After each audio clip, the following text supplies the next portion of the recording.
back to Fauci. His apocalyptic pronouncements seem to be losing sway, not just with the public, but among some of his cronies as well. First came the CDC's big admission that natural immunity was stronger than the vaccines. Then they were forced to admit that cloth masks were worthless. We told you that almost 2 years ago.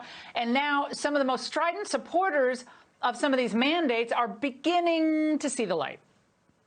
In a world where we have a lot of immunity and we're dealing with less virulent strain, the expectations will get reset a little bit. We need to look at the things that have been the most divisive and might not necessarily be contributing the most to trying to reduce further spread in society.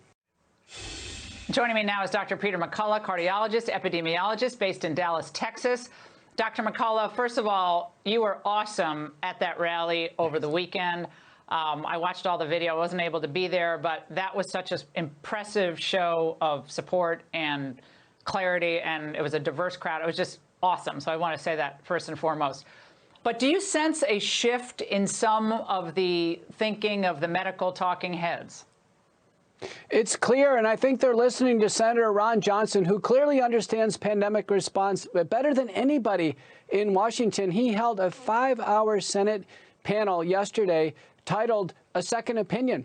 And there were dozens of physicians, clinical investigators, scientists, nurses, patients, and they made it clear that America has always needed early treatment for COVID-19 to reduce the risk of hospitalization and death, and that the science now is settled, that the vaccines aren't sufficiently effective to reduce or handle the pandemic, and they're not safe enough to mandate.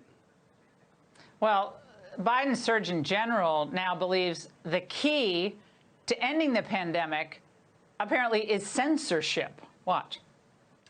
This is not just about what government can do. This is about companies and individuals recognizing that the only way we get past misinformation is if we are careful about what we say and we use the power that we have to limit the spread of that misinformation.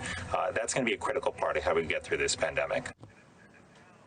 Well, Dr. McCullough, you know this, I know this. A lot of the doctors who have appeared on the Ingram angle over the last 2 years know this all too well.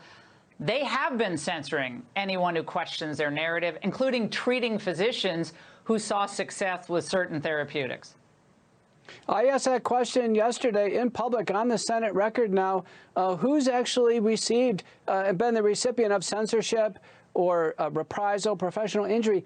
80% of people in the room raised their hands. Doctors, scientists, nurses, patients.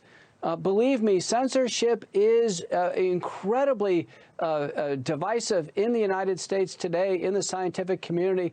You know, the high-quality doctors always cite the science. Those who claim misinformation never have any backup. So the problem is those who are hunting misinformation are the spreaders of misinformation. Well, there are a lot of folks that I talk to, some offline because they're afraid of losing their privileges at various hospitals. You know some of them, Dr. McCullough, who say that they're very worried now about this talk of an Omicron-designed booster, a special booster just for Omicron. They're worried about the antibody-dependent enhancement and other issues that may come down the road. How concerned are you about this? Because it's gaining steam.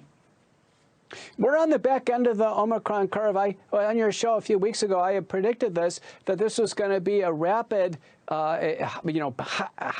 tall peaked but narrow outbreak, and indeed it is. We're deeply on the back end. World Health Organization has already put out a warning that future boosters could actually weaken the immune system, and by the time a vaccine for Omicron could be ready, and it definitely needs to be tested in randomized trials, that variant is basically going to be extinct, and we could be on to new variants, or hopefully at the end of the pandemic. It was clear in our panel, by the way, that we made it clear that the emergency phase of the epidemic is closed now. We should move on to just treating the occasional high-risk patient and then moving on with normal life.